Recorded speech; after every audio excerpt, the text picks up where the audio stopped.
함께 나누실 하나님 말씀은 에베소서 5장 1절에서 2절까지의 두 절 말씀입니다. 하나님을 본받는 자라는 제목으로 함께 주신 말씀 나누기 바랍니다. 지난 시간 저희는 성령 하나님을 근신시키지 말 것에 대해 살펴보았습니다.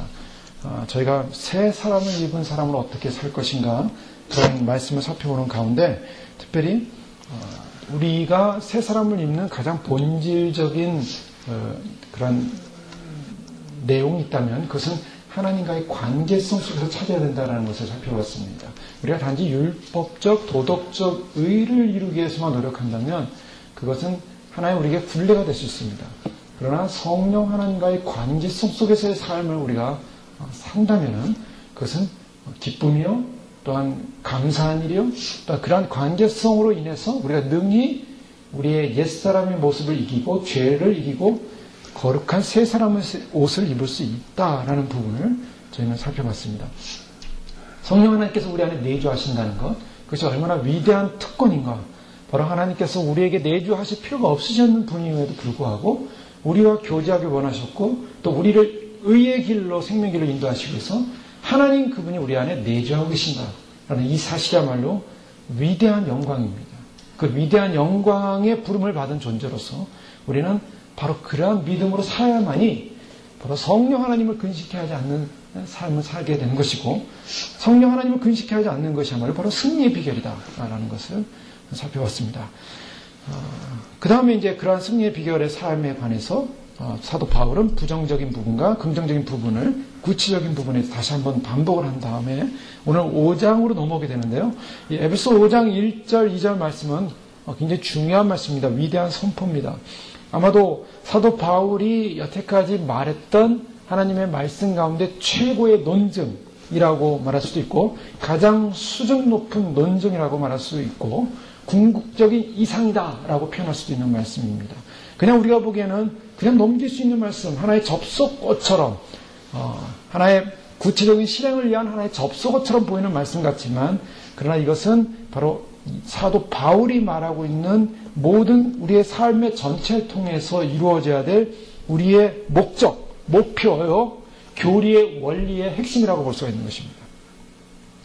다시 한번 읽어보면요. 그러므로 사랑을 받은 자녀같이 너희는 하나님을 본받는 자가 되고 그리스도께서 너희를 사랑하신 것 같이 너희도 사랑 가운데서 행하라. 그는 우리를 위하여 자기를 버리사 향기로운 제물과 희생제물로 하나님께 드리셨느니라. 여기서 사도 바울은 굉장히 중요한 원리를 말하고 있다고 말했습니다. 그 원리가 무엇이냐면 바로 하나님을 본받는 자 되라라는 것입니다. 자, 우리가 이 땅을 살면서 사람들은 태어나면서 죽을 때까지 끊임없는 역경과 싸우고 자신의 인격과 도덕적 성숙을 높여가는 존재로서 삶을 삽니다. 그래서 자신의 성숙을 돕기 위한 도움을 줄 만한 인생의 모범들을 찾죠. 학교 다닐 때는 선생님들이 모범일 수도 있겠고요.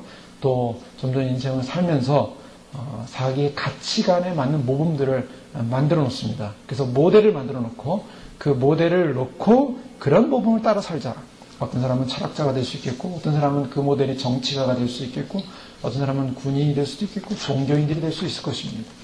그러나 오늘 성경에서 말하는 사도 바울의 선언은 무엇인가? 우리의 모델은 누군가? 우리가 따르고 우리가 배워야 되고 우리가 본받아야 대상이 누군가를 선언하고 있는 것입니다.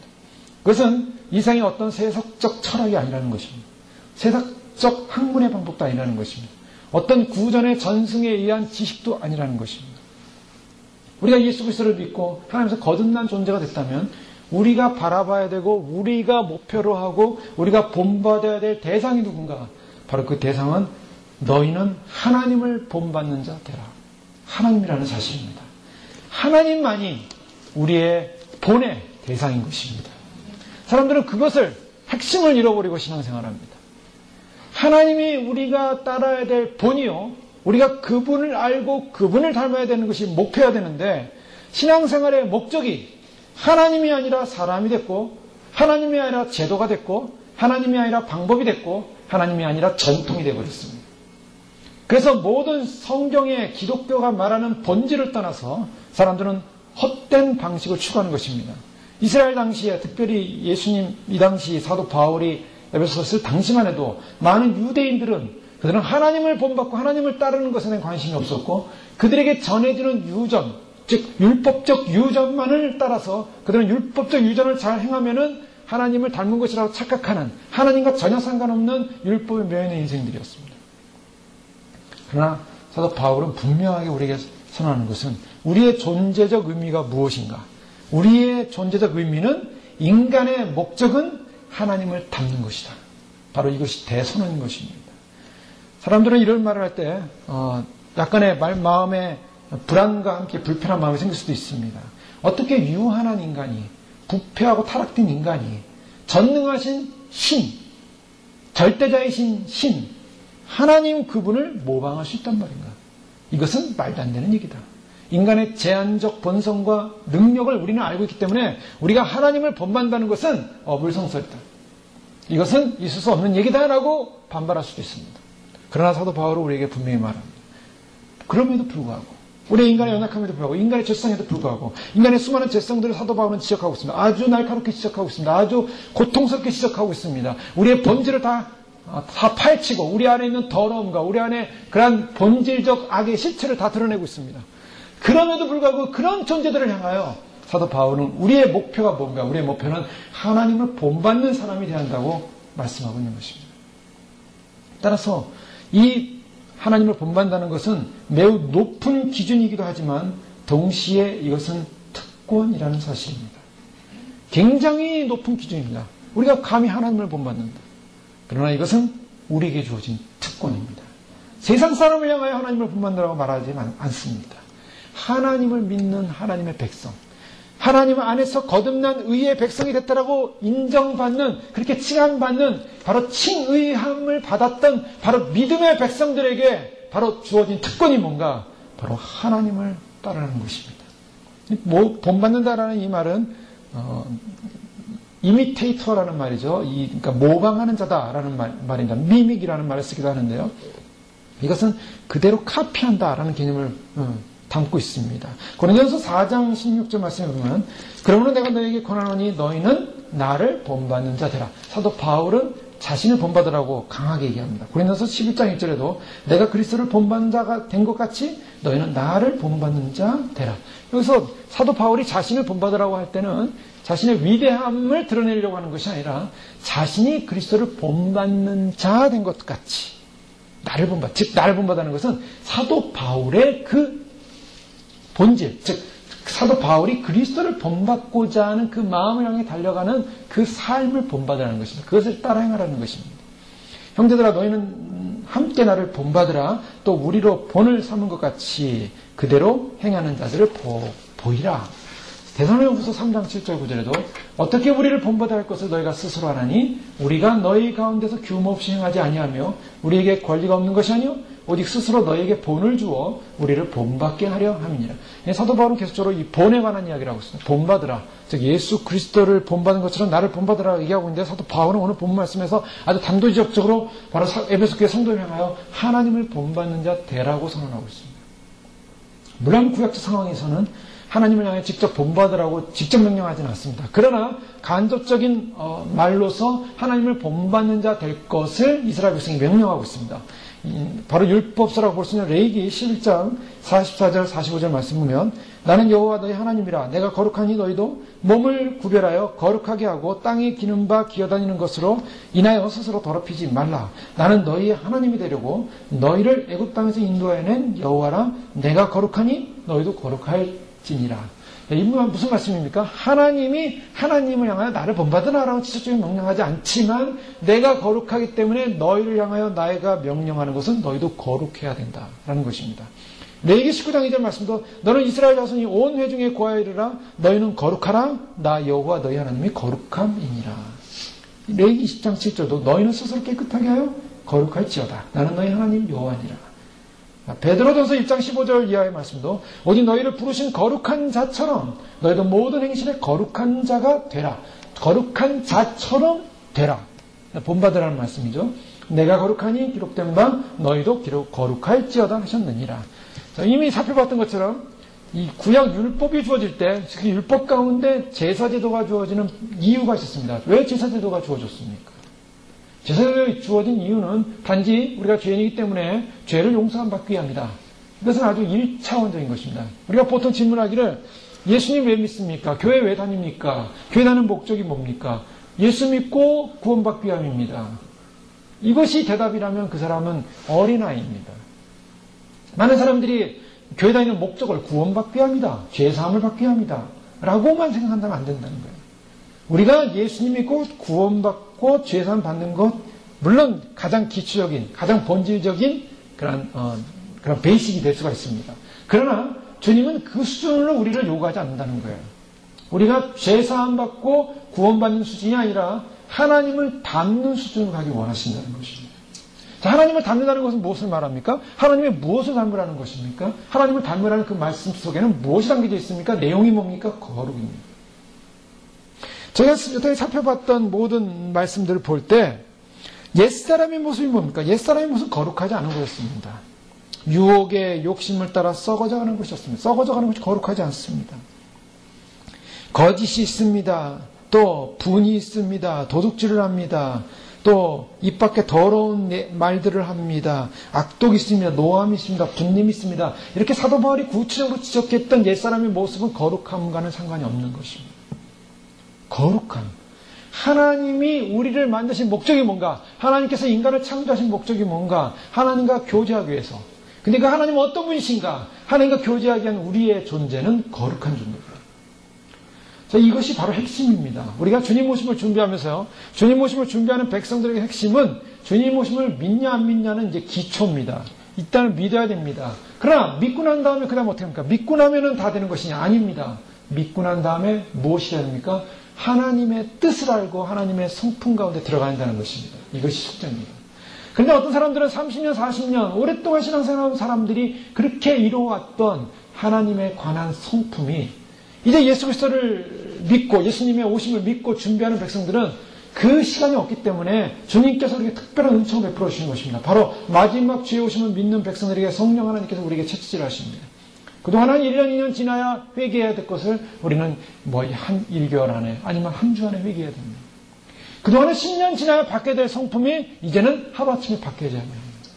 30년, 40년 평생을 가면서 변화되지 않았던 고질적인 자기 안에 있는 자아의 질병, 자기의 자아의 질병의 그 병의 문제가 이제는 하루아침에 변화되고 치료되어야 된다는 것입니다. 이것이 바로 마지막 복음을 믿고 주의 오심을 준비하는 백성들에게 주어지는 은총의 축복입니다. 그래서 주님이 오시기 전에 주의 오심을 믿는 백성들은 거룩함에 이르는 단계로 올라가야 한다는 것입니다. 주님이 우리에게 요구하시는 바로 이 부분입니다. 이 거룩함이라는 것은 주님 앞에 선다라는 종말론적인 자기 자각의 의식이 있지 않는 한 거룩함이 이룰 수가 없습니다. 많은 사람들이 교회 다니면서 교회 생활하고 신앙생활하고 열심히 신앙생활하면 주님 맞이할 거라 생각합니다. 그러나 그 아주는 부족합니다. 부족하기 때문에 주의 오심을 믿어야 한다는 거예요. 왜 부족한가? 주님 앞에 선다는 분명적 종말적 자각 의식이 있어야 자기 자신의 죄를 진정으로 볼 수 있게 됩니다. 이미 요한계시록에서 말씀드렸던 것처럼 우리가 백보자 심판이라는 것을 생각할 때 우리가 심판대 앞에 선다고 생각해 보십시오. 심판대 앞에 서는데 심판대 앞에 서서 자기의 모든 수치가 드러날 것입니다. 지금은 드러나지 않고 숨겨져 있습니다. 그러나 그때는 모든 사람이 알도록 다 공개됩니다. 그냥 영상 화면으로 다 떠가지고 다 공개될 것이라고 말하고 있습니다. 자기가 말하지 않아도 그 안에 있는 그 앞에 있는 행위록의 책에서 그 사람이 행한 모든 죄가 다 드러나는데 영계 상황에서는 모든 사람이 다 이해하는 그런 모든 수치가 다 드러납니다. 그래서 우리는 주님 앞에 종말론적으로 주 앞에 서서 심판받을 그 날이 반드시 오기 때문에 우리가 주의 오심을 준비하는 백성들에게는 바로 심판을 예비하고 있다는 것입니다. 미리 이곳에서 심판을 예비하고 주 앞에서 심판받을 날을 우리가 생각하면서 우리가 주님 앞에 우리의 죄성을 다 드러내고 우리 안에 수치를 드러내고 우리 안에는 모든 숨겨진 모든 그런 악의 요소들이 다 끄집어내고 변화되고 바뀌어져서 주님이 원하시는 거룩한 성품으로 변화되어 가야 한다는 것. 그것이 고통스러운 시간 같지만 그러나 그것이 영광스러운 특권임을 믿으시기 바랍니다. 그것이 주의 오심을 준비하는 신부들에게 주어진 특권입니다. 신부들이 하는 일이 뭡니까? 날마다 자기 옷을 빠는 일을 하는 것입니다. 요한계시록의 말씀 분명히 하고 있지 않습니까? 날마다 자기 의의 예복을 빠는 사람이 복이 있다. 왜 복이 있습니까? 그 사람은 이곳에서 정결케 되어지는 과정을 통해서 그날의 심판이 이르지 않기 때문입니다. 그런데요, 인간은 그 죄성이 너무나 깊기 때문에 스스로가 정결케 되기가 참 힘듭니다. 스스로 정결케라고 했는데 스스로 정결케 하기 힘들기 때문에 주님께서 간섭하세요. 그게 성령님의 간섭입니다. 성령님께서 어떻게 간섭하십니까? 몰아치시는 것입니다. 그래서 히브리서의 말씀에 보면 징계를 받지 않는 자녀는 하나님의 자녀가 아니라는 것입니다. 하나님의 사랑을 받는 자녀면 징계가 있다. 내 인생에 징계가 있음을 슬퍼하지 마십시오. 내 인생에 징계가 있었음을 그리고 한탄하지 마십시오. 그것이 축복입니다. 그것이 하나님이 나를 사랑하신다는 하나의 사인입니다. 징계가 사인이에요. 하나님 나를 사랑한다는 증표해 주십시오. 세상에서 잘되고 만사 형통하고 아무 문제 없고 그래서 남들이 부러워할 만한 뭐가 대단하게 있어서 자랑할 만한 건가 있다면 그것은 버림받은 존재입니다. 그것이 히브리서가 주장하는 바예요. 하나님의 사랑하는 자녀는 반드시 징계한다. 왜요? 그 징계를 통해서 연단한다는 거예요. 연달된다. 그 징계를 통해서 훈련이 되어지고 연단이 되어집니다. 그 징계를 통해서 무엇을 발견합니까? 하나님 앞에서의 자기를 보게 되는 거예요. 인간의 연약함을 보게 되는 것입니다. 인간의 무능을 보게 되는 것입니다. 자, 인간의 연약함과 인간의 무능을 볼 때 우리는 어떻게 합니까? 그냥 속에서 악이 올라와가지고요. 내가 반드시 이런 상황들을 이기리라 하고 그렇게 적용하면 참 불행한 것입니다. 인간의 연약함을 볼 때 우리가 할 수 있는 것은 주님 앞에 무릎 꿇는 것입니다. 바로 그것을 주님이 훈련시키는 거예요. 주님 앞에 무릎 꿇는 훈련을 시키는 것입니다. 만약에 이곳에서 징계를 통하여 무릎 꿇는 훈련을 하지 못한다면 주님 앞에 가서 주님 오시는 날 모든 무릎이 예수 그리스도 앞에 꿇을 것이다라고 말하고 있어요. 그때는 주님이 무릎을 부셔서서 엎드리게 만드시는 것입니다. 무릎을 박살내서 엎드려지는 것입니다. 인간 누구도 어느 누구도 왕 중에 왕이신 이 땅의 온 땅의 우주의 주권자요 통치자요 심판자요 바로 주권자이신 그분 앞에 모든 사람이 무릎 꿇게 돼 있어요. 그분을 경배하게 돼 있어요. 그런데 우리 인간의 자아는 우리가 높아지고 싶고 우리가 왕이 되고 싶고 우리가 최고가 되고 싶은 것이지 우리가 누구한테 무릎 꿇고 우리의 주인 되신 그분 앞에 무릎 꿇기 원치 않는다는 거예요. 그러니까 주님이 인생을 통해서 우리에게 알려주시는 것은 우리의 주인이 누구인가를 알려주는 것입니다. 우리는 어떤 존재인가. 그것은 굴욕적 굴종의 존재가 아니라 관계적 성숙과 연합과 또한 닮음의 존재로서 우리를 부르셨기 때문에 우리가 주님과의 그런 영적인 교제의 그 기쁨의 만족을 충분히 누리도록 이곳에서 주님을 섬기고 주 앞에 겸손케 되어지고 주 앞에 무릎 꿇고 주님을 바라보는 그 믿음의 연단을 주님께서 허락하시는 것입니다. 그러므로 말미암아 우리는 어떻게 됩니까?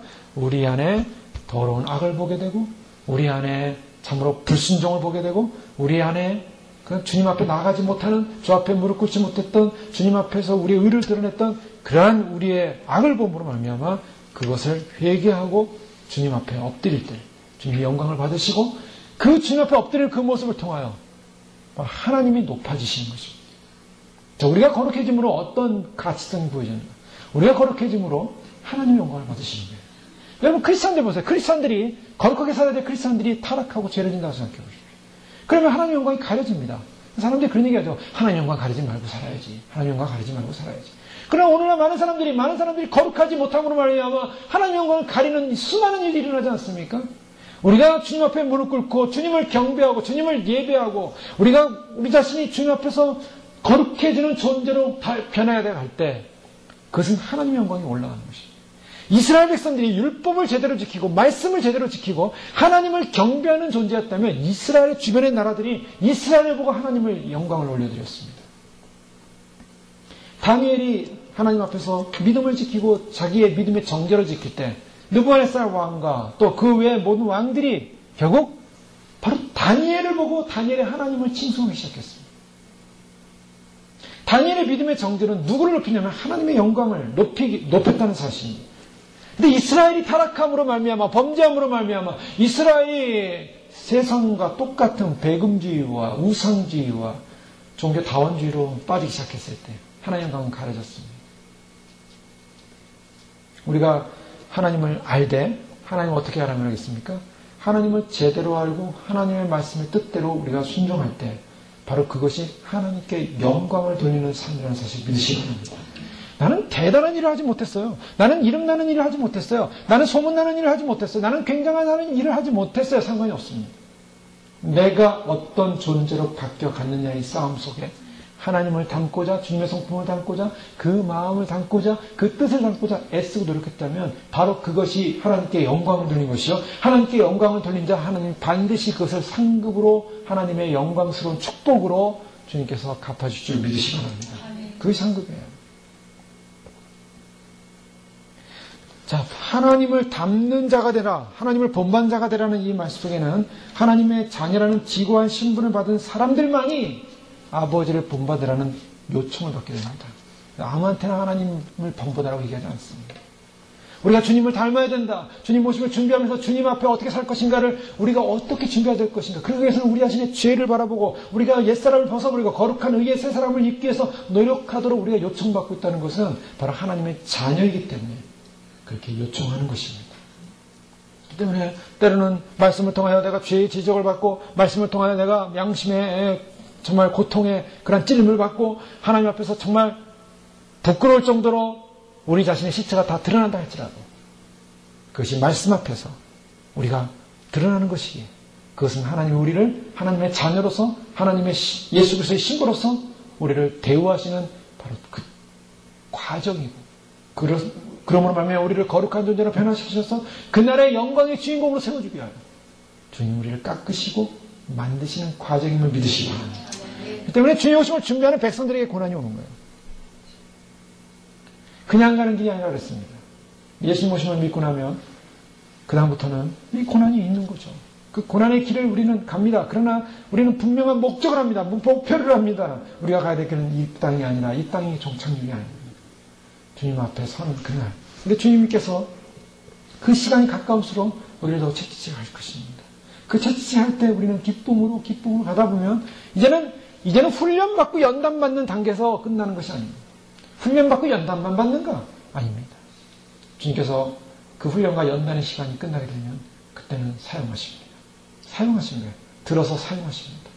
우리들의 입술을 통하여 그리스도의 영광을 선포하게 되고 우리들의 입술을 통하여 주의 다스리심을 선포하게 되고 주님의 거룩을 선포하게 되고 주님의 의를 선포하게 되고 하나님께서 우리를 사용하시기로 하나님의 도구로서 마지막 때 쓰기 위한 그래서 우리를 연단할 뿐만 아니라 이제는 우리를 단장시킬 뿐만 아니라 우리 어떻게 합니까?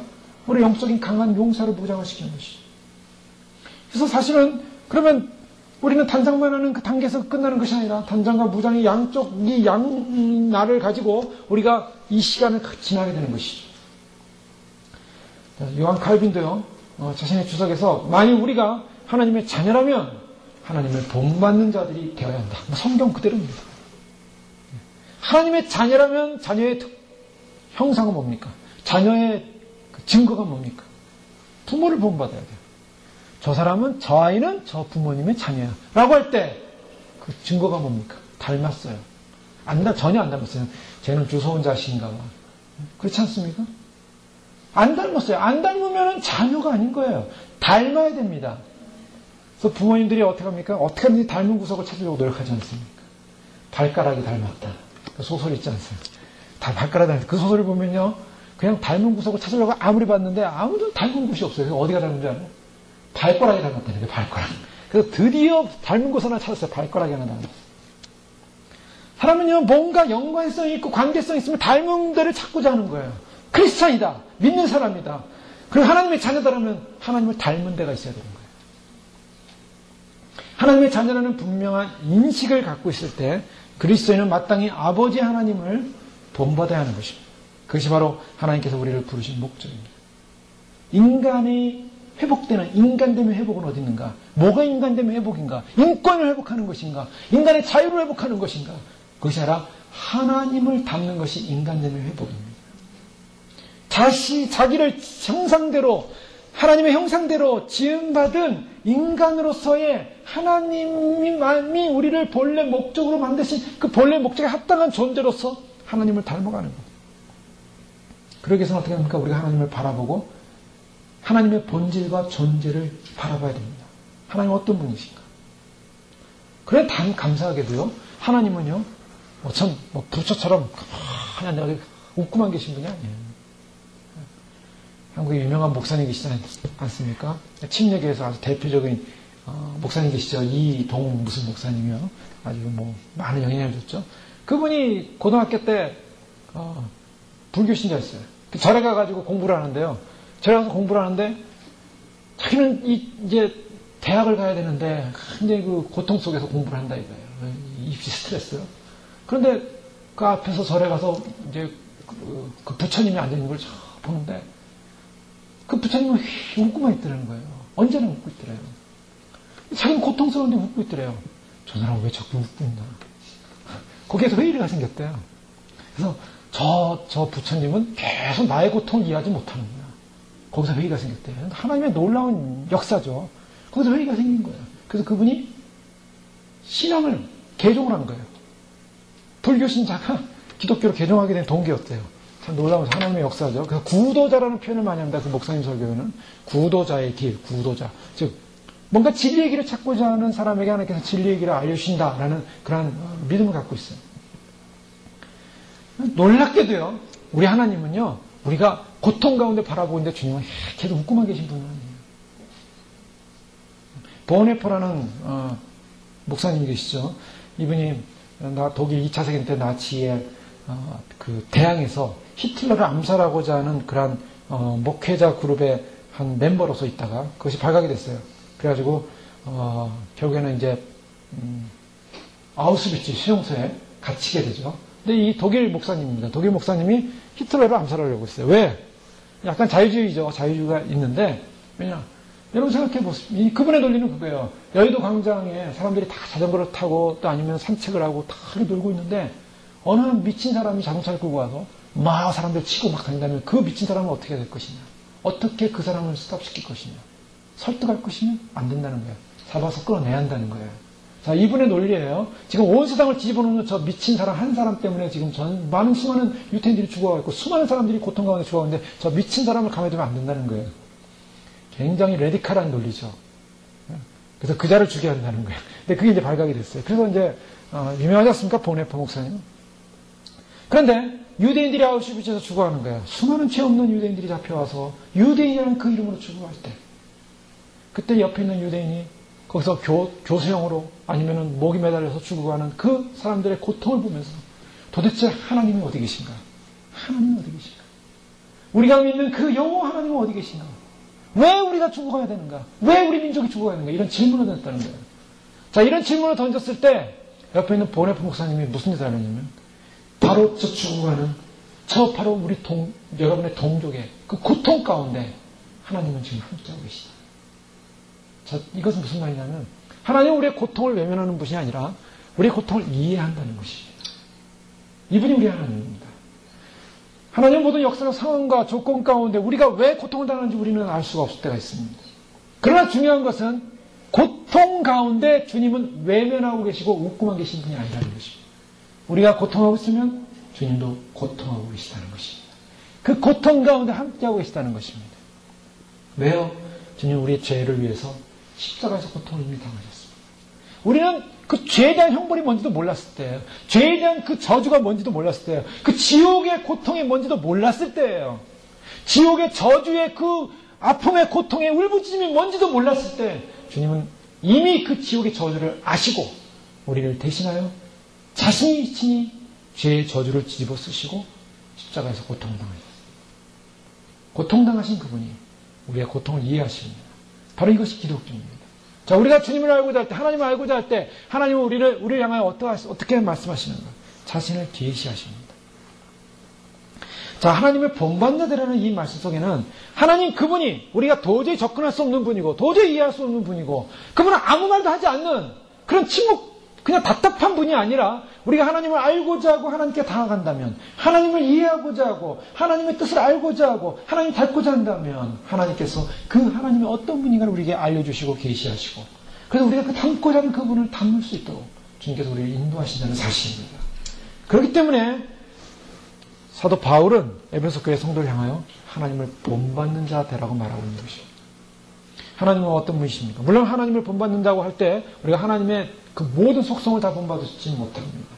하나님은 무한하십니다. 하나님은 전능하십니다. 하나님은 무수업부지하십니다. 일곱 영을 가지고 온 땅을 일곱 영이라는 완전 수동이 말해요. 그래서 일곱의 영만 있는 것이 아니라 하나님의 영은 충만합니다. 그래서 그 영을 보내신다고 그랬어요.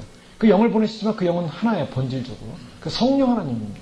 그 성령 하나님은 한 분 같지만 여러 명이에요. 그래서 충만한 여러 명. 각 분이 각자에게, 크리스찬 각자에게 성령 하나님이 와 계시지 않습니까?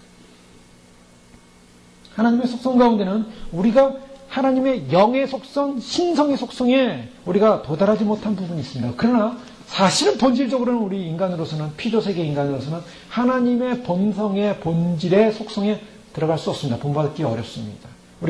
우리 스스로가 영혼 존재로 가지 못합니다. 우리는 한계적 육체를 갖고 있지 않습니까? 그러니까 주님께서 우리에게 말씀하시는 것은 우리가 하나님의 성품 가운데 우리가 이 땅에 살 수 있는 속성들에 관한 부분을 열어주셨다는 것입니다. 그것이 무엇인가? 거룩함입니다. 하나님은 거룩하니 너희도 거룩하라. 주님이 그것은 우리가 할 수 있는 부분이라는 거예요. 거룩하기 위해서 어떻게 합니까? 이스라엘 백성들에게 제사를 통해서 거룩하라고 말하는 것입니다. 정결하라고 말하는 것입니다. 그래서 계속적인 이스라엘 백성은 거룩을 위한 노력을 해야만 했어요. 이스라엘의 상징은 뭐냐? 거룩입니다. 이스라엘은 거룩해야 돼요. 이것이 핵심입니다. 하나님을 믿는 백성에 있어서 가장 중요한 성품은 뭔가? 하나님을 믿는 백성이 가장 중요한 성품은 거룩입니다. 근데 우리는 이 거룩에 대해서 중요하게 생각하지 않아요. 쉽게 말합니다. 쉽게 생각합니다. 쉽게 죄를 짓습니다. 우리는 거룩함에 대해서 두려워하지 않는다는 거예요. 그것이 가장 중요한 본질임에도 불구하고 우리는 쉽게 타락합니다. 쉽게 세속화됩니다. 쉽게 세상에 물들어 버립니다. 세상이라는 것이 너무나 우리에게 편한 존재지 우리가 그곳에서 거룩이라는 것이 뭐 거룩이라는 의미는 여러 가지가 있겠죠. 우리가 구별됐다 아니면 그런 성과 속을 구별하듯이 이분법적으로 구별하듯이 우리 존재는 아주 깨끗하고 정결하다. 물론 이제 그렇게 이분법적으로 구별하는 것 자체가 세상에 사는 것 자체의 모순이지만 여기서 거룩하라는 것은 바로 우리가 누구를 모방하고 살아야 되는가? 우리가 누구를 따라야 되는가? 우리가 어떠한 죄로부터 벗어나야 되는가? 우리가 똑같은 삶을 살지만 똑같은 가치관을 살지 않는 것입니다. 똑같은 비즈니스를 하지만 똑같은 비즈니스의 가치관으로 비즈니스하는 것이 아닙니다. 우리가 똑같은 음식을 먹지만 똑같은 개념으로 육체적 만족만을 위해서 음식을 먹는 것이 아닙니다. 우리는 똑같은 인생을 살아가고 있습니다. 그러나 우리의 가치성은 완전히 다릅니다. 우리의 의미는 완전히 다릅니다. 우리의 말하는 것, 보는 것, 생각하는 것 모든 것이 의미가 다릅니다. 그래서 먹든지 마시든지 무엇을 하든지 주의 영광을 위하여 하라. 이것이 거룩입니다. 의로워야 된다. 우리는 정의로워야 됩니다. 의로워야 됩니다. 공의로워야 됩니다. 또한 주님의 선하심처럼 선해야 됩니다. 긍휼을 베풀어야 됩니다. 인자를 베풀어야 됩니다. 인내해야 됩니다. 인애해야 됩니다. 성실해야 됩니다. 용서해야 됩니다. 자, 이 모든 것들 우리가 할 수 있는 부분에 있어서 도덕적 성품, 즉 하나님이 가지고 계신 도덕적 성품 가운데 우리 인간에게 공유하신 성품들이 있어요. 그 공유하신 성품들 속에서는 우리가 그것을 이루어 가도록 주님 말씀하고 있습니다. 우리는 하나님을 본받는다는 이 말씀의 위대함과 가치와 그 성격을 인식해야만 합니다. 자, 우리의 신앙에 있어서 성공이 무엇이냐? 신앙에 있어서 승리가 무엇이냐? 신앙에 있어서 승리가 다른 것이 아니라 내가 하나님을 닮고 하나님의 모습으로 변화돼서 하나님을 닮아가는 그 모습으로 살아가는 것, 그렇게 성숙해가는 것, 그것이 바로 신앙의 승리입니다. 그것이 목표입니다. 그것을 이루는 것이 승리예요. 그래서 지난 금요일날 말씀드리지 않았습니까? 한 성화를 이루는 권사님이 결국에는 천국에 갔을 때 하나님이 그를 새 예루살렘성으로 입성시키더라는 거예요. 왜요? 하나님을 닮기로 결정했기 때문에. 하나님을 닮기로 결정한 그 인생, 고통과 고난과 어려움이 있지만 대단한 일, 굉장한 일, 위대한 일, 이름 있는 일, 주님 나라 가면 그 대단한 일, 굉장한 이름 있는 일, 명성 있는 일, 그거 다 필요 없습니다. 세상에서 사람들이 떠드는 얘기고 사람들이 인정하는 얘기고 주님이 인정하는 평가는 완전히 달라요. 하나님을 닮은 자라는 것입니다. 새 예루살렘 성을 활보할 사람들이 누구겠습니까? 유명한 사람이 활보하는 게 아니에요. 하나님을 닮은 사람만이 활보할 수 있어요. 어떤 사람이 하나님의 보호자 가까이 갈 수 있는가? 하나님을 배울 수 있는가? 하나님을, 주님을 얼굴과 얼굴을 맞대면서 볼 수 있는가? 거룩함이 이룬 사람입니다. 그래서 1장 이 살펴본 말씀이자 3절에서 5절에 보면 찬송하리로다. 하나님 곧 우리 주 예수 그리스도 아버지께서 그리스도 안에서 하늘에 속한 모든 신령한 복으로 우리에게 복 주시되 곧 창세전에 그리스도 안에서 우리를 택하사 우리로 사랑 안에서 그 앞에 거룩하고 흠이 없게 하시려고 그 기쁘신 뜻대로 우리를 예정하사 예수 그리스도로 말미암아 자기의 아들들이 되게 하셨습니다. 자, 우리를 부르신 부름이 무엇이라고 말하고 있습니까? 창세전에 우리를 택했다고 말하고 있습니다. 왜 택했습니까? 유명하게 만들려고요? 세상에서 소문난 성공자로 만들려고요? 세상에서 굉장히 대단한 존재로 만들려고요? 그게 아닙니다. 거룩하고 흠이 없는 예수 그리스도로 말미암아 자기의 아들들이 되게 하려 하셨다. 그게 택함의 목적입니다. 하나님 우리를 왜 택했을까? 왜 택했을까? 거룩하고 흠이 없는 하나님 앞에서의 아들이 되기 위함이다. 왜요? 우리의 본질 자체는 완전히 죄로 허물어진 존재. 그러니까 우리가 이 죄를 이기고 거룩함을 얻는 그 흠없는 존재가 된다는 그 자체가 완성품입니다. 우리가 하나님께서 우리를 부르신 완성의 목적이에요. 그러기 위해서 우리는 어떻게 됩니까? 그런 하나님께서 원하시는 완성의 목적의 목표에 이르도록 우리는 그런 존재가 되어야 한다는 것입니다. 신앙의 싸움은 여기 있습니다. 사람들이 신앙을 생활할 때 무엇인가 대단한 일을 많이 하고 굉장한 일을 많이 한 것이 신앙의 성공이라고 생각해요. 절대로 아닙니다. 행위에 있지 않습니다. 어떤 행위에 있지 않습니다. 됨입니다. 우리가 하는 모든 행위도 우리가 되기 위한 행위야만 합니다. 그런데 불행하게도요, 모든 행위를 통해서 자기가 되는 것이 아니라 타락하더라는 거예요. 행위를 통해서 얻은 의 때문에 그 의가 자기를 무너뜨리자는 거예요. 그래서 수많은 사람들이 행위를 통해서, 많은 행위를 통해서, 많은 일을 통해서 많은 업적을 쌓지만 그 업적의 명성이 자기를 죽이는 그런 독이 되어버렸어요. 그래서 그 업적의 명성을 벗어나지 못하고 있습니다. 그 업적의 명성을 벗어나지 못하니까 하나님 앞에 많은 부잉을 통해서 일을 이루었는데 결국에는 그 업적의 명성을 위해서 그것을 놓치지 않기 위해서 사람들은 돈으로, 물질로, 권력으로 발버둥 치다가 결국 스스로 타락해가는 것입니다. 그것이 오늘날 교회에 일어나는 배도입니다. 우리가 어떤 존재로 변화될 것인가에 목숨 걸지 않았어요. 어떤 거룩한 사람으로 될 것인가에 신앙에 목표를 두지 않았어요. 어떻게 하면 많은 사람 모아다가 어떻게 하면 많은 교회, 큰 교회 져서 사람들에게 이름난 유명한 사람이 될 것인가에 목숨 걸기 시작했어요. 대형화가 성공이다. 어른 망발을 하냐면 대형교회를 하는 목사님이, 한국에서 제일 큰 대형교회를 하는 목사가 하는 말이, 그분의 인생의 결론이 작은 교회를 하는 사람들이 목회에 실패한 사람이다. 그런 얘기를 했어요. 절대 실패 아닙니다. 성공과 실패는 주님만이 평가하세요. 성공과 실패. 그 신선조 목사님 청국지역 그 책 보세요. 시골에서 개척교회, 농촌교회, 그 힘든 교회에서 그렇게 목회했던 분들이 대형교회 목사님은 저 밑에 있는데 그 농촌에 있는 목사님이 높은 상급을 받잖아요. 그 어려운데 섬겼던 그 성금의 성도들이 높은 상급을 받잖아요. 성공 실패는요, 눈에 보이는 가시적인 평가가 아닙니다.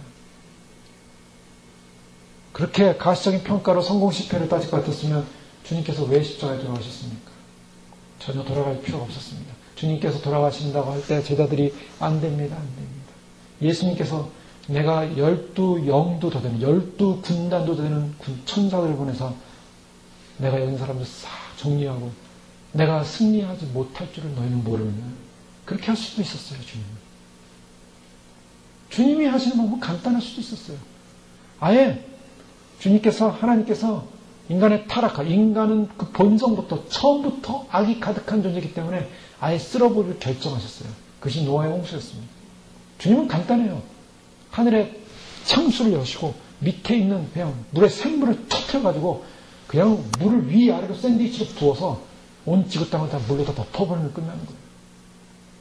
아니면 행성 하나 그냥 탁 던져가지고 지구를 완전히 불태워버리면 끝나는 거예요. 간단합니다. 주님은 그런 방법으로 구원을 이루시길 원치 않으셨어요. 눈에 보이는 가시적인 평가, 가시적인 왕, 가시적인 권력, 가시적인 힘을 가지고 주님은 정권을 다스리고 통치하고 우주를 다스리는 그런 폭력적 주가 아니라는 거예요. 겸손과 온유와 낮아짐과 섬김과 자기 피하를 통한 온유와 사랑으로 충만한 그런 주권자세요. 그렇기 때문에 우리 주님께서 요구하시는 것은 우리가 이 세상에 살면서, 우리가 이 땅에 살면서 갖는 목적이 무엇이냐는가. 그것은 내가 어떤 존재로 변화되는가. 변화된 존재. 즉 주님의 성품으로 변화된 존재. 그 변화된 존재를 바로 예수 그리스도의 본과 형상을 따라서 새로 태어난 존재로서 바로 예수님을 따라가는 존재, 하나님의 백성, 하나님의 자녀라는 이 특권 속에서 우리는 주님을 닮아야 한다는 것을 사도 바로 말씀하고 있는 것입니다. 바로 그것이 뭐냐? 주님을 닮아가는 것이 하나님을 기쁘시게 하는 삶입니다. 에녹은 어떻습니까? 에녹은 우리가 휴거의 모델로 삼지 않습니까? 에녹에 있어서 가장 결정적인 그의 호칭은 그는 하나님을 기쁘시게 하는 자라. 하나님을 기쁘시게. 왜 기쁘게 했습니까? 하나님과 동행했어요. 동행. 하나님과 동행한 그 사실. 누가 알아줬습니까? 그 하나님과 동행한 것을? 아무도 알아주지 않았어요. 그러나 그 하나님과 동행했습니다. 왜요? 무두셀라를 낳고. 두려웠어요. 무두셀라가 죽으면 심판이 온다. 무두셀라는 그런 의미를 갖고 있었어요. 무두셀라가 언제 죽을지 몰라요. 이 무두셀라가 죽으면 심판이 오니까 주님 앞에서 그런 종말론적인 인식, 종말론적 긴장. 여러분, 종말론적인 긴장은 우리로 하여금 주님을 닮을 수 있는, 주님을 닮은 최첨단의 길입니다. 우리가 왜 주님 오심을 준비하는 사람들이 왜 복된 것인가? 요한계시록 1장에 나오는 이 말씀을 읽고 듣고 행하는 자는 복이 있다. 왜 복된가? 주가 가까우심이라. 왜 복된가? 주가 가까우심이 그 의미가 주는 복됨이 뭔가? 주님과 동행할 수 있기 때문입니다. 에녹은 무두셀라를 낳고 동행했죠. 낳고 동행했습니다. 종말론적인 긴장을 갖고 시작하면서 동행했던 거예요. 자, 휴거자들은요, 주님 오시면 신부들은 반드시 주님 오심에 대한 긴장감을 가진 백성이만 합니다. 저희가 지난 LA 있는 교회 가서 살펴보지 않았습니까? 많은 사람들이 주님 오시에 대한 긴장감을 잃어버렸어요. 그걸 느껴요. 주님 오시에 대한 긴장감? 그건 개인적인 긴장감 사라졌어요. 늘 듣는 얘기? 늘 듣는 종말? 아니, 매너리즘에 빠졌어요. 그럼 어떻게 됩니까? 긴장감이 없으면 어떻게 됩니까? 변화가 없어요. 왜 사람들이 변화되지 않았는가 질문해요. 왜 종말의 메시지를 들었는데 변화되지 않습니까? 긴장감을 잃어버렸어요. 자, 주님이 언제 오십니까? 우리가 주님이 언제 올까 질문을 합니다. 주님이 이때 올까 저때 올까? 환난 전에 올까? 환난 중에 올까? 환난 후에 올까? 여러 가지 얘기가 나올 수 있어요. 그러나 한 가지 중요한 것은 주님이 오신 언젠가, 어떤 사람이 주님을 맞이하는가? 주님이 오실 때에 긴장감을 놓치지 않는 사람들이 주님을 맞이하는 사람입니다. 자, 긴장감을 놓치지 않을 때면 어떻게 합니까? 언제 올지 모르니 너희도 깨어 기도하라. 이것이 성경이 말하는 종말적 긴장입니다.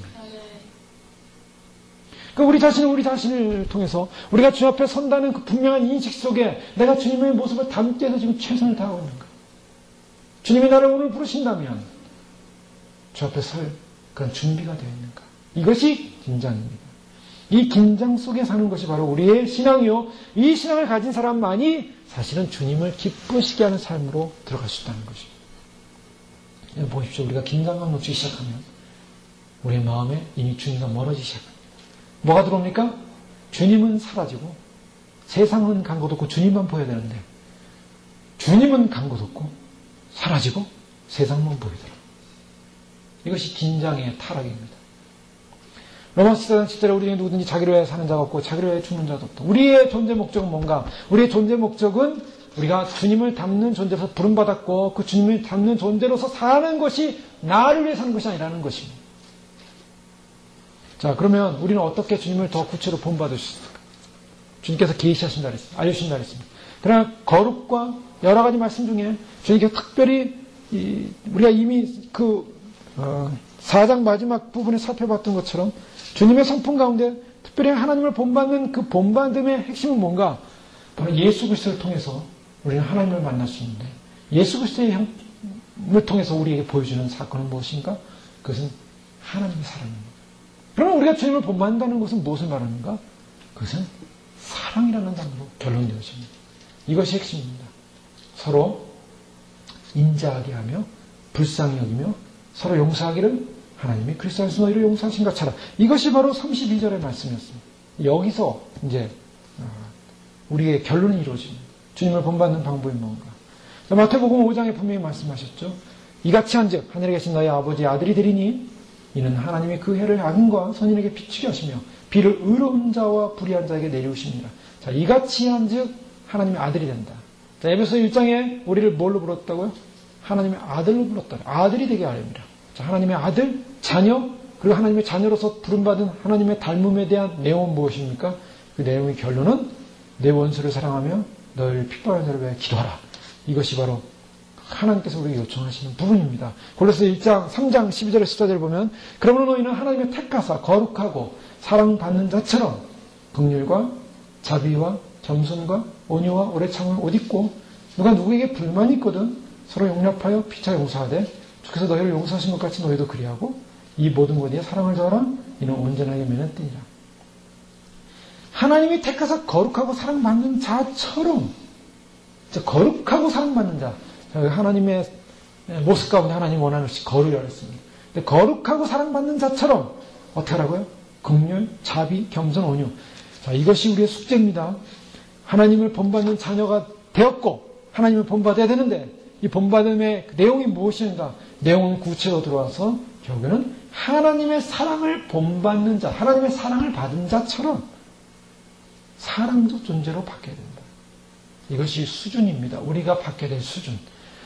예수님께서 마태오 5장에서 특별히 그와 같은 사랑에 관한 얘기를 하면서 세리 비유를 했습니다.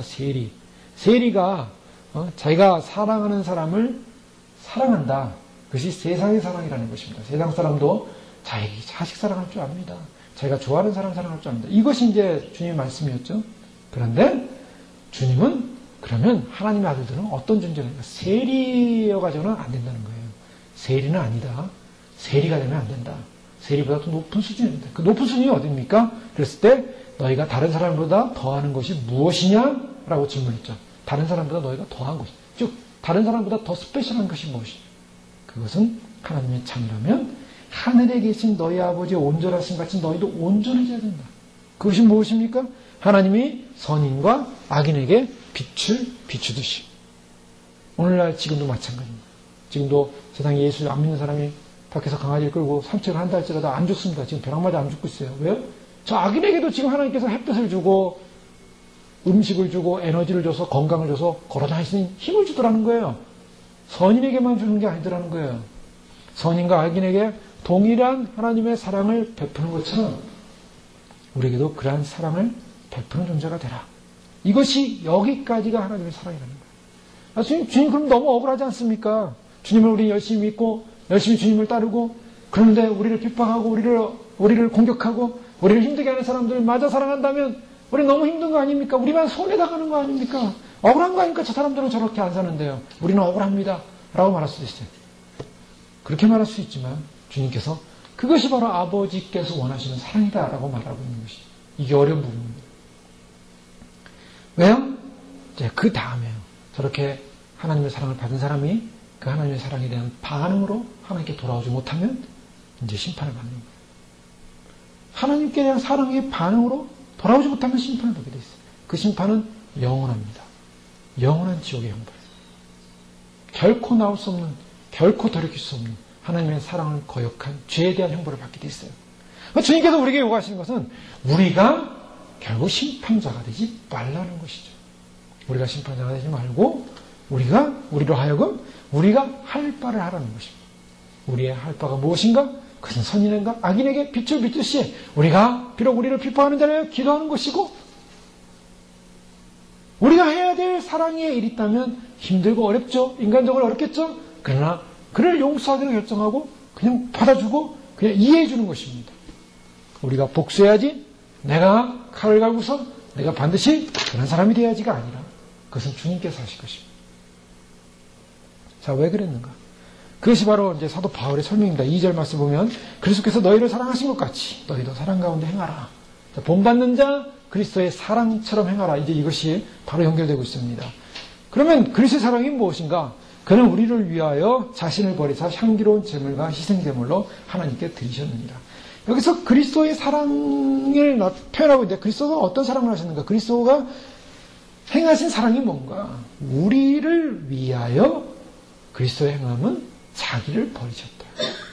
자, 이것이 이제 하나님의 사랑이었습니다. 자기를 버리는 사랑. 하나님께서 자기를 버릴 이유가 없었습니다. 자기를 버릴 이유가 없었죠. 그런데 자기를 버릴 이유가 있었습니다. 왜요? 우리를 위하였다는 것입니다. 이것이 바로 예수님의 사랑, 하나님의 사랑이었습니다. 그래서 자기를 버려서 어떻게 했냐면 향기로운 제물과 희생 제물로 하나님께 드리셨다라고 말하고 있습니다. 속죄의 효리를 말하고 있습니다. 하나님의 사랑을 어떻게 표현하고 있냐면 예수님께서는 하나님의 사랑을 감정적 사랑으로 표현하고 있는 것이 아니라 교리적 사랑으로 표현하고 있습니다. 즉 우리를 위하여 자기를 버리시고 희생 제물이 됐다라고 말하고 있습니다. 이것이 교리입니다. 자, 사랑의 척도는 무엇인가?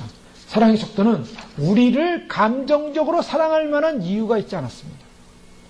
우리를 감정적으로 좋아할 만한 이유가 있지 않았습니다. 우리는 어떠한 근거로도 경건하지 못했고, 우리는 어떠한 근거로도 하나님의 원수였습니다. 우리는 어떠한 근거로도 비열한 존재들입니다. 우리는 어떠한 근거로도 선하지 않습니다. 우리는 악하고, 우리는 교활하고, 우리는 거짓투성이고, 우리는 배신하고, 우리는 하나님 앞에서 정직하지 못합니다. 우리는 총명이 얻어졌고, 우리는 무지했고, 우리는 마음이 굳어졌고, 하나님의 생명에서 떠나 있었던 자들이고, 우리는 죄를 져도 얼굴 붉지 않는 감각이 없는 자였습니다. 자신을 방탕에 방임해서 마음대로 살았고, 마음대로 쾌락을 즐겼고, 그리고 더러운 것을 욕심으로 오히려 행했습니다. 죄를 더 못 져서 안달이 나서 죄짓기에 바빴습니다.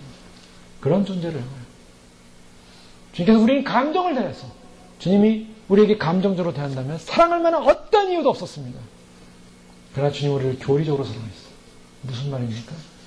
그럼에도 불구하고 주님께서 우리의 죄를 구원하기 위해서 자기를 버리셨습니다.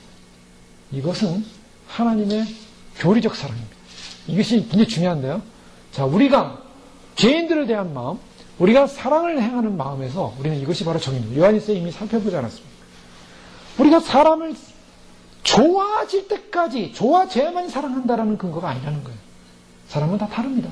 내가 원하는 사람, 내가 기뻐하는 사람도 있고, 내 마음에 맞는 사람도 있고, 내 마음에 다 맞는 사람이 있겠죠. 그러면 뭐 너무나 좋겠죠. 그러면 하지 말래도 열심히 좋아하고 사랑한다고 할 것입니다. 그러나 내 마음에 들지 않아도, 내가 좋아하지 않아도 우리는 교리적 사랑을 해야 한다는 것입니다. 주님이 우리에게 그렇게 하셨듯이. 그것이 우리의 사랑이라는 거죠. 그 교리적 사랑이 뭡니까? 때로는 우리를 거절하는 사람에게 손을 뻗쳐 주셔야 되고, 우리를 거절하는 사람에 대해서 복음을 전해야 되고, 우리를 거절하는 사람에 대해서, 우리를 비판하는 사람에 대해서 사랑을 실천할 수 있는 것. 이것까지 우리가 가야 한다는 것. 그 표현을 로마서 5장의 사도 바울은 잘 말하고 있습니다. 로마서 5장 말씀에 보면, 5장 6절 이하에 보면, 우리가 아직 연약할 때에 기약대로 그리스도께서 경건하지 않는 자를 위하여 죽으셨다. 경건하지 않은 자를 위하여 죽으셨다고 말하고 있습니다. 의인을 위하여 죽는 자가 쉽지 않고 선인을 위하여 용감히 죽는 자가 혹 있거냐. 우리가 아직 죄인 됐을 때, 자, 의인을 위하여 죽는 것이 쉽지 않습니다. 또 선인을 위하여 죽는 것이 쉽지 않다는 것도 알고 있습니다. 누구를 위하여 죽으셨다는 게 쉽지 않죠. 근데 죄인 되었을 때, 이게 사도 바울의 변증입니다. 즉 비교를 하고 있는 거죠. 의인과 선인을 위해서 죽는 것, 나라를 위해, 국가를 위해 충성해서 죽는 것, 쉽지 않은 일을 할 수 있습니다. 군인들이 그렇게 하지 않습니까? 나라를 위하여 목숨을 걸지 않습니다. 그런 일을 어느 정도 할 수 있을 거예요. 그러나 내가 원수를 위하여, 죄인을 위하여, 우리가 아직 죄인 되었을 때 그리스도께서 우리를 위하여 죽으심으로 하나님께서 우리에게 대한 자기의 사랑을 확증하셨느니라. 그러면 이제 우리가 그의 피로 말미암아 의롭다 하심을 받았으니 더 그런 말미암아 진노에서 구원을 받을 것이라. 그래서 하나님과 화목하게 되었은즉 화목하게 된 자로서 더욱 그의 살아나심으로 말미암아 구원을 받을 것이라 라고 말하고 있습니다. 우리가 아직 죄인 되었을 때, 우리가 아직 죄인 되었을 때 주님께서 우리를 위하여 자기를 희생하기로 결정하신 사건, 바로 이것이 하나님의 사랑을 확정하는 사건이었습니다. 그래서 그분은 그 사랑을 확정하기 위해서 어떻게 했습니까? 그는 낮아지셨습니다. 근본 하나님의 본체셨으나 동등됨을 취하고 여기지 않으셨습니다. 자기를 비워 종의 형체를 가져 사람같이 되었고 사랑으로 나타나셨으면 자기를 낮추시고 죽기까지 복종하셨습니다. 그리고 십자가에 죽으셨습니다. 이것은 언제 한순간에 감정적 문제를 해결될 사건이 아니었습니다. 인간의 죄의 문제, 인간의 죄성의 문제, 이것을 본질적으로 해결하기 위해서는 바로 한 사람의 희생이 필요했습니다. 단 한 번의 제사가 필요했습니다. 수많은 율법적 제사로서는 그 제사의 의를 이룰 수 없었기에 율법적 제사가 틀렸다는 것은 아닙니다. 그것도 하나의 방편이었습니다. 그러나 그것은 계속해서 반복되어야 될 방편이었습니다. 그러나 하나님께서 계획하시기를 바로 그 아들 독생자를 통하여 한 분을 통하여 오늘 말씀에서는 생축이 되셨느니라. 생축을 하나님께 살아있는 제물이 돼서 하나님께 드리신, 자기가 제물이 되신 사건. 고린도서에는 그가 부유하신 자라서 우리를 가난하게 되셨다고 그랬습니다. 자, 여기서 말하는 것이 뭡니까? 그것은 할 수 없이 이 길을 선택한 것이 아니라 능동적인 스스로의 선택이었다. 즉 하나님께서 자기 아들을 이 땅에 보냈을 때 아들은 그것을 수여했고 받아들였고 그리고 그것을 가지고 스스로가 죽기로 결정하고 내려오셨습니다. 자기 스스로의 권리 포기였습니다. 자, 진정한 사랑이 무엇입니까? 진정한 사랑이라는 것은 어떤 의미에서는 우리가 주님을 닮는 사랑한다는 것은 자기 권리를 포기하는 것입니다.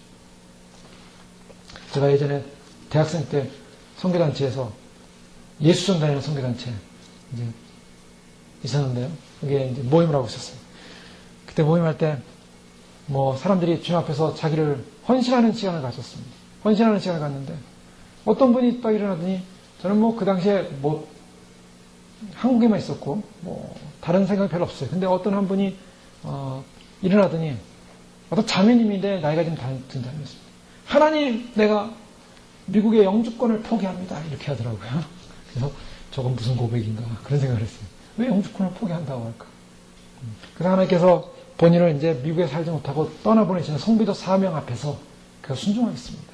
이제 그런 고백을 했던 것 같아요. 자, 권리 포기. 우리의 삶 가운데, 우리 인생 가운데 주님이 때로는 우리에게 뭔가 요청하실 때가 있습니다. 부를 때가 있습니다. 주님이 주님의 나라와 영광과 뜻과 진정한 사랑이 뭐냐? 선교사님들이 선교지로 가려고 할 때 뭐합니까? 자기 권리를 포기하는 것이죠. 이 땅의 안락한 삶, 이 땅의 평안한 삶, 자기가 포기하겠습니다. 그런 권리 포기. 하나님께서 우리에게 각자에게 어떤 때는 권리를 포기하라고 말씀하실 때가 있어요. 그 권리를 포기하라고 할 때 하나님 내가 권리를 포기하겠습니다. 할 수 없는 상황에서 포기하는 것이 아니라 스스로 주님 앞에 권리를 포기하겠습니다. 그것이 진정한 교리적 사랑이죠. 그들을 사랑할 만한 감정적 이유는 없습니다. 그러나 죄인된 그들을 구원하기 위해서 그가 행할 수 있었던 것은 그들에게 가야만 했고 그들에게 전해야만 했고 그들에게 시간을 투자해야만 했고 그들을 위해서 자기의 그러한 여러 가지 핸디캡 속에서도 상황적 핸디캡 속에서도 그것을 해나가야 되는 그러한 권리 포기. 그런 모습들을 많이 봅니다. 우리가 주님 앞에 마지막 인생길을 가면서 주님 우리에게 때때로는 그런 것을 요구할지도 모르겠습니다. 진정한 사랑의 실천이 뭐냐? 그것은 감정적으로 내가 좋아하는 사람에 대한 사랑의 열망이 아니라 나의 모든 상황과 상관없이 환경과 상관없이 때로는 내가 내 자신을 주장할 수 있음에도 불구하고 내 권리를 주장할 수 있음에도 불구하고 내가 이런 존재로 나는 살아야 된다. 나는 이런 인정을 받아야 된다. 나는 이런 높임을 받아야 된다. 이런 대우를 받아야 된다. 그거와 상관없이 내 자신의 권리를 내가 그렇게 마땅히 받아야 될 나의 위치와 자리의 권리를 포기하겠습니다. 그것이 진정한 사랑의 자리로 들어갈 수 있는 길이라는 것입니다. 자, 주님께서 우리에게 바로 예수 그리스도를 본받으라 라고 예수 그리스도께서 너희를 사랑하신 것 같이 너희도 사랑 가운데 행하라는 이 행함 속에는 무엇이 담겨져 있습니까? 예수님이 자신의 권리를 포기했습니다. 내가 이렇게 살 수 있는 나의 삶의 특권과 권리를 포기하는 것입니다. 내가 이렇게 누릴 수 있는 삶의 특권과 권리를 포기하는 것입니다. 그것이 스스로 고행적, 자기 비하적, 자기 학대가 아니라 그렇게 함으로 말미암아 유익이 될 수 있는 부분이 있다. 그렇게 함으로 말미암아 복음이 증거된다. 그렇게 함으로 말미암아 한 생명이 그리스도를 알게 된다. 그렇게 함으로 말미암아 그 사람이 주님을 알 수 있다. 요한복음 10장에서는 예수님께서 선한 목자 비유를 말씀하셨습니다. 선한 목자 비유를 말씀하시면서 선한 목자는 어떤 목자인가? 그는 자기 목숨을 스스로 버리노라. 스스로 버린다라고 말하고 있습니다. 그래서 스스로 이를 내게서 빼앗는 자가 있는 것이 아니라 내가 스스로 버리노라. 나는 버릴 권세도 있고 다시 얻을 권세도 있으니 이 계명은 내 아버지에게서 받았노라. 이 계명은 내 아버지에게서 받은 것이 뭡니까? 예수님께서 스스로 버릴 권세가 있다고 말하고 있어요. 그것이 권리 포기의 권세입니다. 주님께서 우리에게 그런 권세를 주셨습니다. 우리로 하여금 이 땅에서 누리고 만족하고 높은 데서 최고가 돼서 그래서 편안하게 안락하게 그래서 그 인생을 즐기라고 준 인생이 아니라 우리가 주의 나라와 주의 영광, 주의 오심, 주의 복음을 해요. 때로는 우리 자신이 희생제물이 되기 위해 또 나 자신이 그런 존재로서 권리를 포기한다면 그로 말미암아 이익되는 일들이 일어나지 않겠습니까? 그것이 사랑이라는 것입니다. 주님 보시기에 무엇이 아름다운 재물일까? 아름다운 향기일까? 아름다운 향기. 노아가요, 노아의 그 방주에서 나와가지고, 다 사람들이 죽었습니다. 노아 가족 식구만 살았습니다. 그래서 창세기 8장에 보면, 20절 이하에 보면, 노아가 여호와를 위하여 나와가지고 뭐 방주에서 나왔더라. 노아가 여호와를 위하여 단을 쌓고, 모든 정결한 짐승 중에서, 모든 정결한 새 중에서 취하여 번제로 단을 드렸더니, 여호와께서 그 향기를 흠향하시고, 그 중심에 계시되, 자, 여기서 중요한 말씀이에요. 노아가 하나님의 진노의 심판 이후에 하나님께 단을 쌓고 제사를 드렸어요. 제사를 드렸는데 하나님 뭐 여러 가지 의미가 있었겠죠. 주님의 의를 이루어서 감사합니다. 또한 우리의 가족과 여기 방주 안에 있었던 사람들을 보호하신 하나님을 찬양합니다. 그런 의미의 제사를 드렸습니다. 하나님께서 그 제사를 기뻐 받으셨어요. 흠양하시고 그 다음에 하신 말씀이 내가 다시는 사람으로 인하여 땅을 저주하지 아니하겠다. 땅을 저주하지 않겠다. 자, 주님의 이 예배를 한번 딱 받고 하나님이 어떤 결론을 내냐면 내가 다시는 사람의 땅을 저주하지 않겠다. 그 증표로 무지개로 쫙 보여주셨어요. 하나님의 언약. 자, 노아의 한 번의 제사가 다시는 땅을 저주하지 않겠다. 이것은 상징적 의미입니다. 예수 그리스도가 단 한 번의 생축으로 제물이 되셨을 때 하나님이 그 제물을 흠양하셨다고 말하고 있습니다. 하나님을 기뻐하셨어요. 하나님을 기쁘시게 한 제사가 됐어요. 우리가 한 번의 제사를 드려도 한 번의 예배를 드려도 주님을 기쁘시게 하는 예배, 희생적 예배입니다. 자기의 옥합을 깨는 예배입니다. 자기 권리를 포기하는 예배입니다. 자신을 버리사, 예수 그리스도께서 자신을 버리사 주 앞에서 자기가 생축이 되어 십자가의 제물이 되었습니다. 그런데 오늘 성경에 사도 바울은 뭐라고 말하십니까? 이거를 바로 노아가 드렸던 그 단에 드렸던 제물의 향기처럼 향기로운 제물과 너무나 아름다운, 너무나 향기로운 예수님의 십자가의 피가 향기롭대요. 여러분, 피 냄새가 향기롭습니까? 피 비린내죠. 피는 저주입니다. 죽음입니다. 그 처절한 죽음, 패션 오브 크라이스트 그 영화를 보고 사람들이 느끼는 건 뭡니까? 너무나 잔인하다. 너무나 잔인하다. 예수님께서 그렇게 잔인한 고통을 당하셨어요. 그런데 그 잔인한 고통이, 그 제물이 하나님에게는 향기로운 제물이 됐대요. 왜요? 그 고통이 준 의미는 바로 생명을 살리는 고통이었기 때문입니다. 자기를, 권리를 포기한 고통. 성부 하나님께서 예수님을 준비하셨습니다. 그리고 성부 하나님의 만물을 분정, 하나님께서 창조하시고 만물에게 각자의 위치를 분정하셨어요. 태양은 태양 위치, 지구는 지구 위치, 달은 달의 위치, 목성, 태양계, 우주는 우주의 위치, 각 별들마다 이름을 다 수여하시고 각자의 위치를 지키라고 다 분정하셨어요. 천사들은 천사들의 위치, 천사들마다 해야 될 일들과 그들의 수여해야 되는 모든 일들에 다 질서를 정해놓으셨어요. 다 모든 만물에게 하나님께서 분정하실 때 그 분정의 질서를 깨는 것이 죄입니다. 인간은 에덴 동산에서 하나님과 더불어서 생명나무를 먹고 영원히 영생하도록 되는데 그 질서를 깼어요. 그것이 인간에게 주어진 분정된 자기 임무였어요. 그런데 그 질서를 깼어요. 그런데 주님께서 창세전에 예수 그리스도에게 분정하기를, 예수 그리스도를 통하여 바로 그 성자 하나님을 통하여 성자가 인성을 취함으로 말미암아 그 인성이 결국 실증되고 실천되어서 하나님의 뜻을 이루도록 그에게 분정한 그 분정의 뜻이 사도행전 4장에 보면 하나님의 미리 정하심과 미리 아심을 따라, 그 정하심을 따라 예수님께서 인간을, 타락된 인간을 구원하기로, 그 인성을 입으신 그분이 타락된 인간을 구원하기로 이 땅에 오기로 결정하신 것입니다. 그래서 요한복음 10장 18절 말씀드린 것처럼 스스로의 선택이었다. 자신을 버리는 선택. 고린도서 5장 21절에 하나님이 죄를 알지도 못하신 자로 우리를 대신하여 죄를 삼으신 것은 우리로 하여금 저희 안에서 하나님의 의가 되게 하려 하십니다. 베드로전서 2장 24절에 친히 나무에 달려 그 몸으로 우리를 죄를 담당하시니 이는 우리로 죄에 대하여 죽고 의에 대하여 살게 하려 하십니다. 저가 채찍에 맞음으로 너희는 나음을 얻었다. 예수님께서 이미 말씀드렸지만 예루살렘 십자가 지고 올라갈 때 예루살렘 여인들이 울었습니다. 나를 위하여, 너희 자신과 너희 자녀를 위하여 울라. 나는 선한 목자라. 양들을 위하여 목숨을 버린다. 이것이 예수님의 속죄의, 구속의 교리적 희생이요 사랑이었습니다. 그래서 갈라디아 3장 13절에 그리스도께서 우리를 위하여 저주를 받은 바 되사 율법의 저주에서 우리를 속량하셨으니 기록된 바 나무에 달린 자마다 저주 아래 있는 자라 하셨습니다.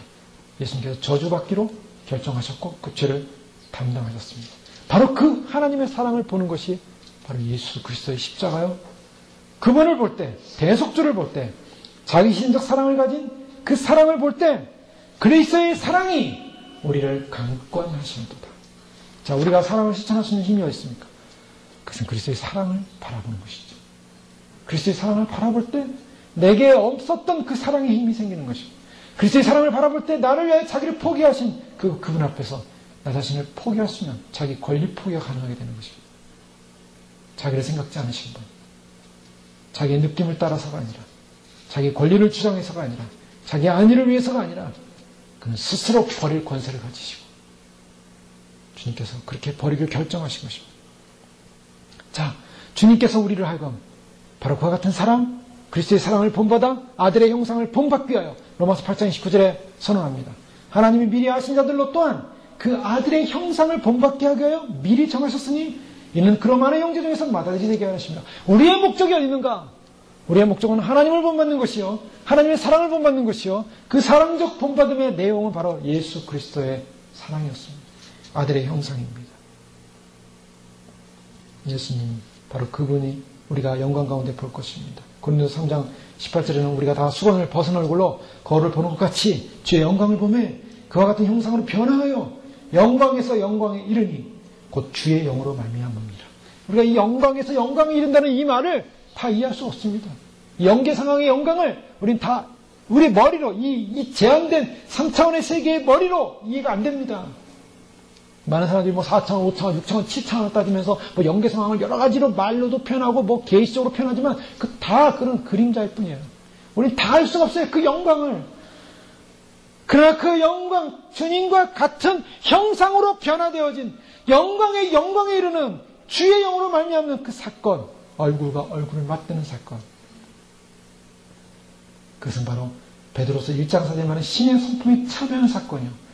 누가 그것을 참여하고 그 영광에 이르는가? 하나님의 본받는 자, 그 아들의 형상을 본받는 자, 그들이 바로 그 영광에서 영광에 이르는, 그래서 주의 영으로 말미암아 같은 형상으로 변화될 존재들이라는 것입니다. 우리의 목적이 무엇입니까? 우리의 삶의 목적이 무엇입니까? 이제 다시 오시는 주님 앞에 우리는 어떤 삶을 살아야겠습니까? 예수 그리스도를 바라봅니다. 그분이 어떤 분이십니까? 그분이 나와의 관계 속에 어떤 분이십니까? 그분이 나의 이러한 모습을 위해서 이 땅에 오신 사건, 스스로 생축이 되신 사건, 바로 나의 죄 때문에 스스로 하나님 앞에 저주를 받는 향기로운 제물이 된 사건, 주님을 만족시켰고 이제는 다시는 저자의 죄 때문에 저주하지 않겠다. 왜요? 예수님의 향기로운 제물을 주님께서 받으셨어요. 나의 죄 때문에 대신 돌아가신 주님의 십자가가 향기가 되어 하나님의 마음을 녹이셨어요. 다시는 저주하지 않겠다. 그것이 그 은혜를 받은 사람이 우리입니다. 그 사랑을 받았습니다. 그러니 주님께서 우리에게 바로 그 사랑을 받은 자처럼 너희도 하나님을 본받는 자 되라. 그리스도의 형상을 본받는 자 되라. 이것이 신부의 길입니다. 기도하겠습니다. 이전 기도할 때 그렇습니다. 우리가 가야 할 위치와 수준은 너무나 높습니다. 그러나 주님, 이것은 불가능한 것이 아니라 우리가 하여금 주님께서 가능하시기에 우리는 그런 존재가 되라고 또한 말씀하시고 권면하시고, 사도 바울은 여기서 성도를 향하여 바로 주의 교회가 하나님을 본받는 자, 바로 예수 그리스도의 형상을 본받는 자, 바로 그분이 이루신 그 사랑을 본받는 자기 권리의 영광스러운 희생에 자기 비하의 자리에 들어갈 수 있는 그런 믿음을 본받는 자들하고 말씀하고 있습니다.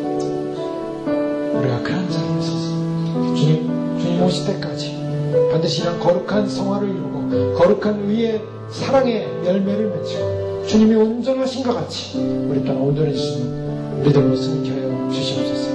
함께 기도하겠습니다. 할렐루야. 아버지 하나님 감사합니다. 주님, 참으로 주님으로 말씀하신 주님 앞에 우리 자신의 권리를 포기하면서 아버지 하나님 참으로 주님께서 주시는 놀라운 생명의 길 앞에 주님을 바라보면서 결코 아버지 하나님 참으로 주님 우리 자신의 권리를 주장하면서 이 땅에서의 삶의 권리를 주장하면서 우리 개인적인 삶의 권리를 주장하면서 우리 자신을 만족시키고 그렇게 살아가고자 하는 아버지 하나님 그런 인생이 되지 않게 해주시고 아버지 하나님 참으로 우리 인생 삶 속에서 그러나 아버지 하나님 우리 자신을 포기하고 우리 자신의 권리를 포기하고 우리 인생을 아버지 하나님 주 앞에 드리면서 아버지 하나님 진정으로 주님을 함께하여 이 부름받았다는 위대한 영적인 특권을 놓치지 않게 하셨소. 믿음의 특권을 놓치지 않게 하셨소. 진리의 특권을 놓치지 않게 하셨소. 생명의 특권을 놓치지 않게 하셨소. 주님 부르셨습니다. 부름에 합당한 대로 살게 하시고 말씀에 합당한 대로 살게 하시고 진리의 영광에 합당한 대로 살게 하시고 복음에 합당한 대로 살게 하시고 생명의 진리의 영광 가운데 합당한 대로 살게 도와주시옵소서. 주님 때로 나가는 징계와 고통의 아픔 속에 아버지 하나님 참으로 우리가 우리 자신을 바라볼 때 우리가 무엇 아닌 존재인 것을 다시 한번 확인하면서 주님 주 앞에 무릎 꿇고 주 앞에 무릎 꿇고 주님의 주권과 은혜와 주의 사랑과 주의 능력 앞에 믿음으로 살아가시는 믿음의 삶이 될 수 있도록 도와주시옵소서.